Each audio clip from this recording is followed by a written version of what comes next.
All right, good morning, everybody. Good morning. How's everybody doing? Great. That was excitingly well done. All right, good morning, everybody online. And we've got the summit next week. Is it on Tuesday? What day is it on? It's on the 17th. What is that, Tuesday? I believe that's Tuesday. Tuesday? Yes. Yes? Yes. it is. For sure? Yes. All right, Tuesday. And then it's our award summit, and we've got some really cool stuff that we're gonna be doing. Plus come celebrate with those and be inspired by others. And then we've got tomorrow for base camp, we've got Fernando and Bob, I think specifically given all the mortgage stuff. Are you participating in that a little bit? No? All right. You can be there and make sure they do it right and they don't mess it up. That is so funny. Just kidding. Somebody else actually said that to me. They're like, you can be there, make sure that. That's right. Gotta make sure these guys stay on track. All right, good deal. All right, so trying to think of any other announcements? I'm so never doing that, Greg. I think we got it. And there's nothing up there, so I can't even, oh wait, the summit's down here. I was looking in this space. All right, 17th. Is that why you were so confident it was the 17th? I thought it was Tuesday. Yeah. Okay, all right, just checking. All right. So, one of the things, I've been thinking about this for days, and knowing that I was gonna have a chance to visit with you guys and be here today, and probably started thinking about it on Friday. And what I was thinking about was this, and I haven't talked about it for quite some time.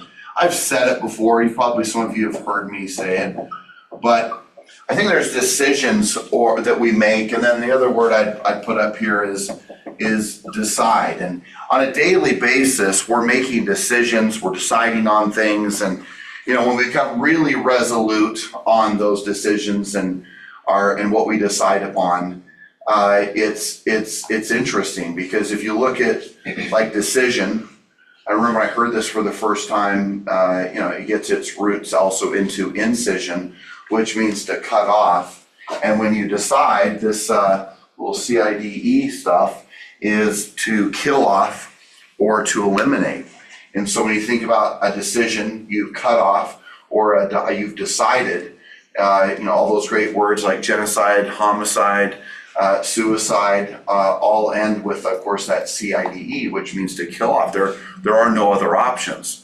And one of the things that I've seen in the lives of a lot of agents as they've moved through their career has been this idea as to whether or not they've really made a decision, or they've decided to have the success that they're going to have, or the failure, or the kind of in between. And my observation is that those who have fully decided, and in so many words have cannonballed into the swimming pool of real estate, are the ones who succeed at the highest level. It's the ones that I think are always second guessing their decisions and wondering whether or not they should be doing something different. Maybe it's an entire different job. Maybe it's a different source of business. It's a different way of which they do their business. And so they never fully commit to the decision that they're making. And so the thing that I've been thinking about, again, as I go back to this whole idea of commitment and just asking yourself, what are you committed to? And when you start looking at this business, you start to realize that it's really not that complicated of a business. The challenge is that I think that we rarely make the final decision that this is what I am going to succeed in. This is what I'm going to do. This is how much money I'm going to earn. This is how many homes I'm going to sell or do a loan with. And you make a commitment. And the thing that is interesting, it's so easy to see whether people are committed. And I used to ask my own self, this is 20 plus years ago, I would ask myself, Andy, how do I know if I'm committed? Like me. Not like, well, is Aubrey committed or is Lisa committed? No, like me. How do I know whether I'm committed or not? And the thing I've realized that over the years in regards to my decisions as to whether or not I'm committed to them has all to do with three core factors, which is number one is when I am fully committed, I have a deep level of focus. I am focused on figuring it out. I'm focused on where I'm going. I'm focused on the destination. I'm focused on the process. I'm focused. Like I'm not wandering. I'm not thinking, well, maybe I should go do something different. And even if that one thought comes up, maybe I should go do something different. Maybe I should go do something, make a major change. Maybe I should get a real job. Whatever it is that you're saying to yourself, it's the first thought, and I come right back and get myself focused, and I get myself on point. And the reason that that is so critically important, I would just echo to you, is the fact that the level of focus has so much to do with your support of your decision. And then when you start looking at your commitments, you sit there and say, okay, well, then what else? Well, I have to be disciplined. I have to actually do the work. And the thing that I watch so often is people make a decision of how much money they want to earn, but then they never put in the work, or they put in a very lackadaisical attitude or attitude or approach, and they start lacking the discipline, the action that is necessary. So when I started looking at my own, 20 plus years ago, as my own commitments, I realized if I didn't waver from my focus and I didn't waver from my activity, well, then some pretty good things were going to happen. But just like Napoleon Hill talks about in his book, Think and Grow Rich, he says, man, there's going to be some temporary setbacks, Aubrey. It's not going to all go perfect, Greg. It's going to have some disappointments, temporary setbacks, and even defeats. And so the whole point is, well, then if that happens, if I'm going to be that focused and that disciplined, and there's still going to be setbacks, well, then what's the solution? What I found is that those who are highly committed, and I started looking at my own life, and I started realizing, man, what is my feelings about whether I give up or give in to the defeat, the setbacks? What is my mindset? And it's the fact that I become highly creative, and I'm just going to put here highly next to it, and you start to figure out ways to get things done. You become a problem solver. And what is interesting to me about this business is that, look, the people who make the most money are the people who make the big decisions and who are able to solve big problems. So what do you think about that? The people who make the biggest amount of money are the people who make the big decisions and then have the capacity, once the decisions are made, to become highly creative and solve problems. All selling a house is about is solving a problem. All helping someone buy a home is solving a problem. All a loan is about is solving a problem. It's all about solving problems. And so the thing that is interesting to me is how when things are not plain Jane, vanilla, easygoing, how we shut down and we lose our commitment and when we forget about the decision that we made. So sometimes I might be just saying to myself, find a way, find a way, find a way. I even hear in back of my mind, it's like whatever is legal, honest, ethical, and moral, but find a way, find a way. And the thing that I find interesting is most people would rather lower their decisions, meaning their goals, their dreams, and their aspirations, than they would to finding an approach, no matter how hard, how difficult, as long as it's moral, ethical, and honest, are you that committed? Because the thing is that the amount of money that anyone's making in this business, the amount of deals that anyone's doing in this business has everything to do with their level of commitment. It's always a level of commitment. And the commitment for me is at least described as your focus, your action, and your creativity. And if you can be highly creative, highly disciplined, and you have a clear focus on your destination, man, there's almost nothing that's going to stop you.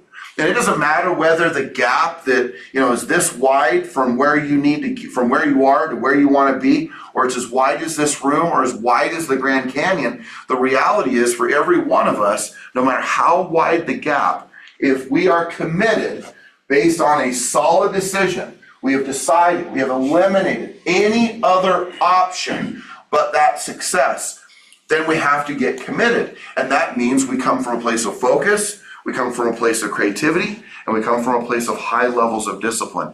And look, the thing that I find very cool about real estate is that it is a high level of exposure as to how good you are or are not. It is an exposure to how good you are with your leadership, how good you are with your personal skills, how good you are in your contribution, your giving. It is an exposure to how good of a human I think you are. You may say, wait, you mean my income is a derivative of how good of a human? Yeah, because it means if you aren't earning a lot of money, it means you're a low contributor. It means that you are a low problem solver. It means you have a very low discipline. It means you have a lot going on in your head. It means that you have a lot of lack that's going on for you. You may say, well, that might seem a little critical, but it's the truth. Because there's contribution to be made everywhere out in this marketplace. There's people who want to buy and sell left and right.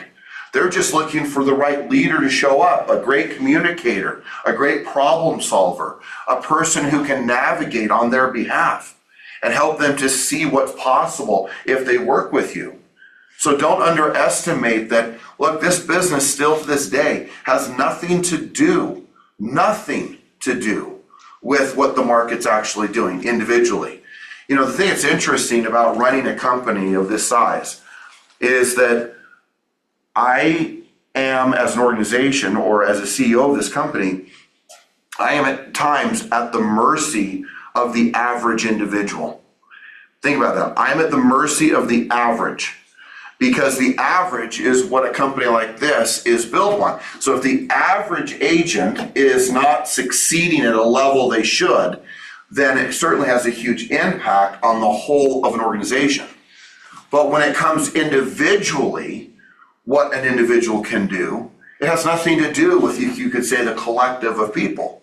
And hence that's why you see people having extraordinary success in markets like this, despite what the markets are doing, despite, again, the latest stat that just came out from NAR, which is ironic that it's still 71%, but it's 71% of the agents in the US didn't sell a single home, according to NAR. And if you're selling more than 25 homes, you're in the top 1.5% of all real estate agents in the nation. World, whatever you want to call it, but nation. So you start looking at it, you start thinking, man, what's the difference? And that's really, Andy, what I've been thinking, like, what's the difference? Why is it so unique that this 1.5% does so well and the rest of them are just like barely getting by? Like that means that like 98.5% of the agents in America are barely getting by. And although 7%, again, same number as the year before, 7% of the agents are selling basically 80% of the property, in that top 1.5% are the people who are selling in the 20 plus range. So the thing is, it's not a huge, there's not a big leap to be extraordinary in this business today. The challenge is that the lack of focus, discipline, and creativity is off the chart. Look how many people are online or in this room. What are they doing today? Where are they? What are they doing to build their business? And look, you've got 3 ways to do this business. And we'll wrap with this and then open it up to you guys. It's a good reminder. There are 3 ways to do this business. And by the way, the first thing I'm going to tell you is the way that the majority of real estate agents do it. And that is, number 1, they wait for business. They wait for someone to call them. They wait by their phone. They wait for someone to, reach out to them at the social gathering, the party. They wait for an agent to say, here you go. Here's the deal. They wait for their buyer, their seller to call them. They wait.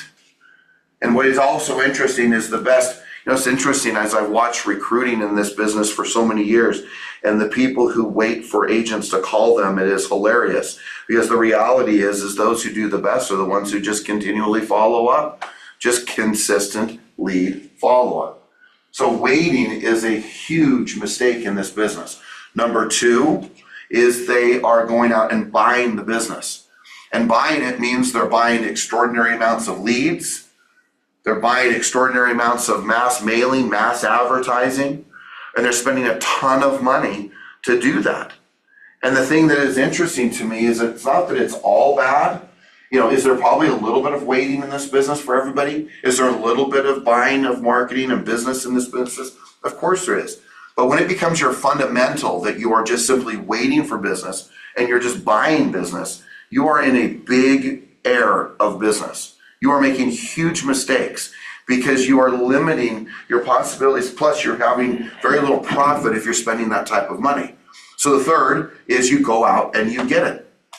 You go out and knock doors. You go out and talk to people. You make phone calls. You become very disciplined in the activity of reaching out. And I think it is fascinating to me that this industry, just as a general statement, when the markets are white hot, everybody talks about, we're going to make this a business where we don't want to have to cold call. We don't want to have to call a person we don't know. And we've got this dumb idea that we are in a indirect sales business. Maybe another way, that we're in a retail business. It's like we're sitting at the Nordstrom's desk waiting for people to show up because they know us, like us, and love us. Therefore, they're going to call us. Or we spend enough money, and if we spend enough money, there's going to finally be a lead that comes forth. Well, of course there will be. At what expense and at what cost? So just remember that this business, the thing that's so funny to me is this business has changed so little in the last 30 years of 32 years in this business. It's changed so little. It's no different. I was knocking for Subway owners 32 years ago, Aubrey. No different than you. And people, oh, but everyone's doing it for cheaper. Really? Really? Never will forget, he's retired, he passed away. Richard Poppy, $500 listings. That's who I was competing against, $500. We'll list your home, $500. I was charging 7%. Right? There's nothing different. Nothing is different. And then you may say, well, technology. Really? Because the only way you make the technology still work, even if you want to go buy an extraordinary amount of leads, is you have to prospect them. You still have to call them. You still have to drip on them. You still have to do all the same work for half the cost. Because we lack discipline, focus, and creativity, we do it that way. Instead of saying, look, is there enough people out there, if I make enough contacts and I make enough connections, will I have success? And the answer is you will. So again, can you buy a business? Sure. Can you make a living maybe doing it? Possibly. For a lot of people, they do. Can you just wait for business to happen? Possibly. But the most important way to achieve your goals is not to wait, in so many words as they say, you wait for your ship to come in, is you go out into the harbor and you go wrestle it and you bring it in. Because the fact is that if you wait for this business to happen, or you just go out and buy it, you are on a pathway for great destruction. You got to get serious about what exactly you're going to do on a daily basis. How many contacts? And I was talking to Aubrey about this last week, I think it was, and I was telling him, like, look, most of my career was all about just making sure I saw 2 people a day. That's it, Andy. 2 people. That's it. People say, you sold 100 homes a year just seeing 2. Yeah. 2 people. Either had to be an appointment or it had to be a for sale by owner expired. No matter what, every day I saw 2 of them. Every day, face to face. I guess I should say I didn't see him on Sunday, but I saw him pretty much every day, 6 days a week. And the thing is that I sit back and I go, this is not that complicated. And my whole thing was go on 2 appointments a day, make sure I set 2 appointments a day, you sell 100 homes a year. In today's world, you'd make probably nearly $2 million. But it just is like baffling to me that people cannot figure out how to do that. Baffling. And by the way, I'll say it all the time, Andy, and guess what? You probably won't do it. Not because I don't like you, not because I'm being mean, but you won't. Because it's so simple, so easy, no one will do it. And that is all you had to do. Go see 2 people every day. And I can tell you, you go see 12 people a week or 10 people in a week, they see you face to face. You cannot tell me that any of you in this room are not competent enough that if you saw 40 people in a month, that 2 or 3, 4 people, 1 out of 10, doesn't go, okay, well, Andy, all right, fine. Someone's going to say yes, Andy. Someone will say yes. That's how it works. But for some reason, we do and live our business like we feel like doing it, which is waiting, buying, and not doing the business like it's supposed to be done. So just remember, man, this business, you can complicate it all you want, you can complain all you want, but until you make a decision as to how much money you're going to make, where you're going to go, I was coaching, I'll just leave with this. I was coaching yesterday two brokers in Georgia. They asked me if I'd be willing to coach him and John, and I said yes. So charging them a ton of money, and I'm on my phone call. It's my third call with them, Aubrey, and this is what I said to them. Actually, I can't say exactly what I said to them because there's a few other words in that message. But what my message to them was this. I've known them for a long time. Is they kept going, and I just want to know, tell me your goals in every area. Tell me your goals in property management. Tell me your goals with agent count. Tell me your goals with your profitability. And they started talking about all this nonsense. They keep, well, you know, we're making this much money this, and we're doing this, and I'm like, where are you going? And I was baffled by the fact that they legitimately didn't know where they were going. And they have a very successful company. They do great, but they literally do not know where they're going. So look, every decision you make today, every decision, every level of commitment you make today will be based on the fact, Andy, that you know where you're going. Because if you don't know where you're going, then it doesn't matter what you decide. Just like Cheshire the cat comes to the fork in the road in Alice in Wonderland, or Alice in Wonderland goes to the fork in the road. She asks Cheshire the cat, hey, by the way, what road should I take? And what is the answer, Greg? Doesn't matter. Well, Where are you going? where do you want to go? And she goes, and then basically she says what? I know. I don't know. And she says, and then Cheshire the cat says what? It doesn't. Well, then it doesn't matter, right? So everyone online, right? The cat says, where do you want the fork in the road? She says, which one should I take? He says, well, where are you going? And she says, I don't know. And you go, well, then it doesn't matter which road you take.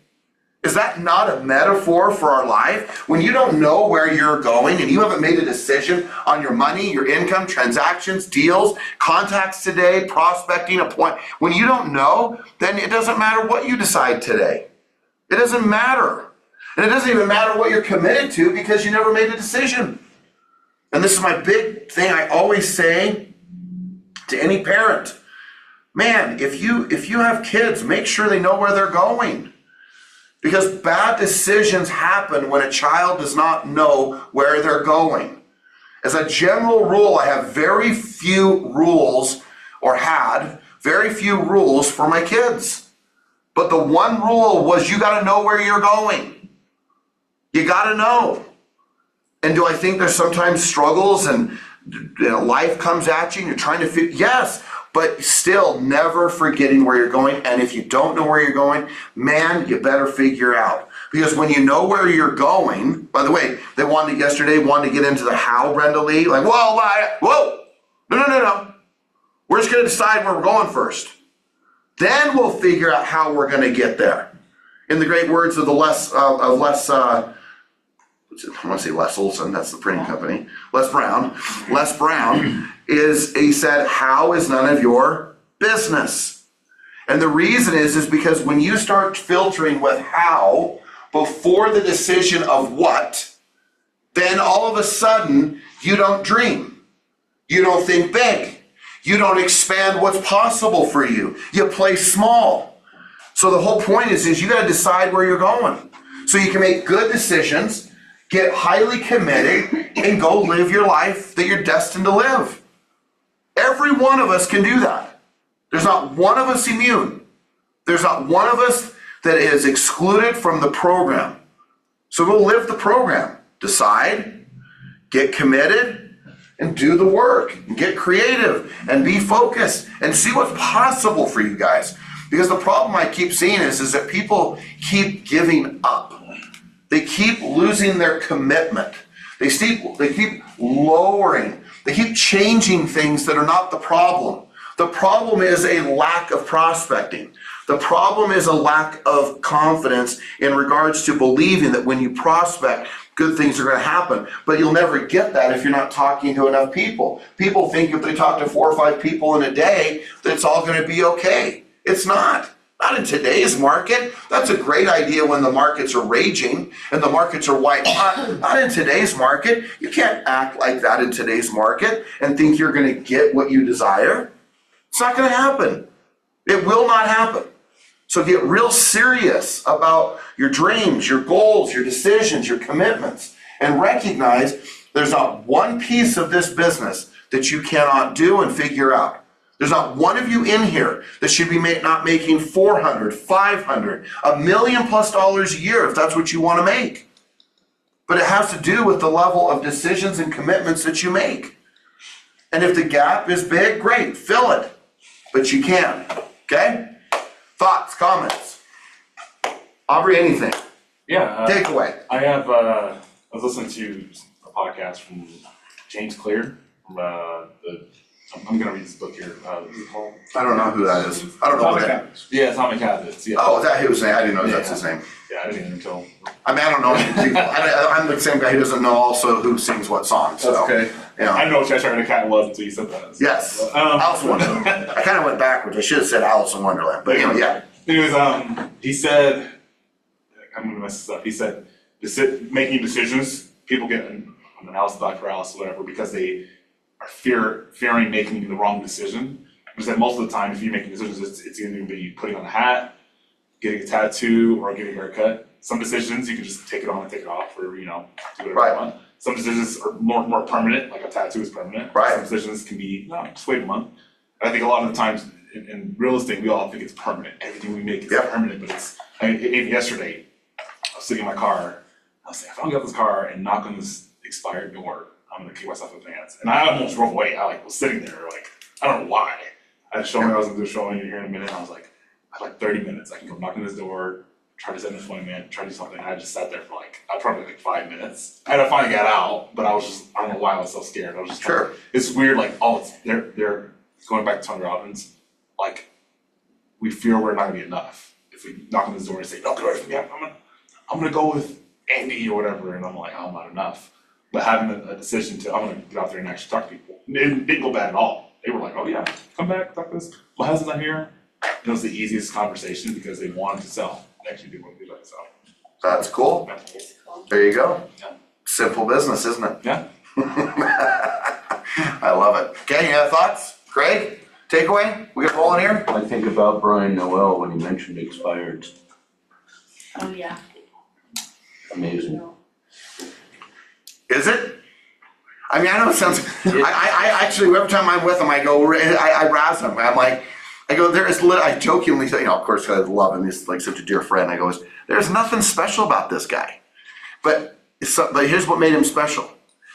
Ordinary people doing ordinary things consistently makes you extraordinary. It makes you extraordinary. So the answer is yes, it is amazing. But what I find even more amazing is how come more people aren't doing it. I just am baffled. I don't know if I'll ever figure it out. I can hear even Jim Rohn's voice in my head. We'll never figure it out. We don't know. I hear him. I gave up a long time ago on trying to figure out why some people want it and some people don't. Why some people remember, if you've heard this, go buy the book and the other person doesn't. And the story he's talking about when he tells a whole group of people, go buy the book, The Richest Man in Babylon. And I think one person comes back the next day or the next week or whenever it was, and one person bought the book. One. Out of who knows how many people were in the room. I think 100 plus. You told them they wouldn't buy it. It's like, most of you won't do it. Yeah. So I agree. And I would just tell you, there's a very small group that go do what needs to be done.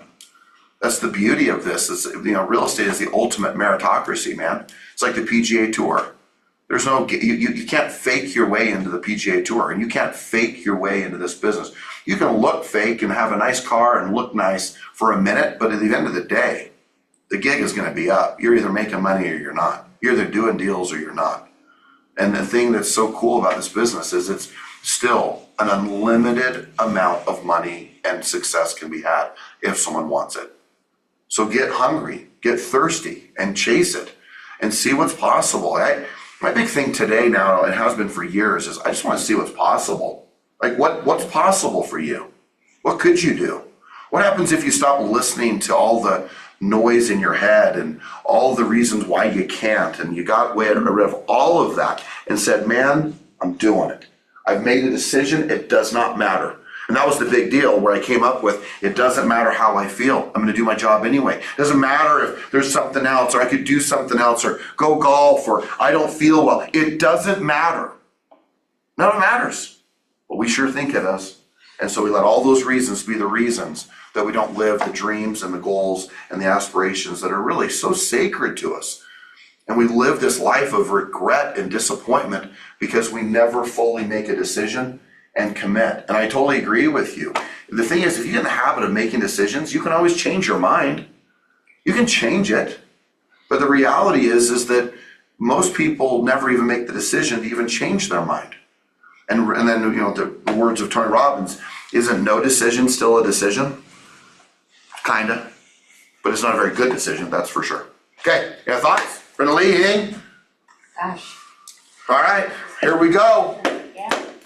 It's gonna be a good rest of the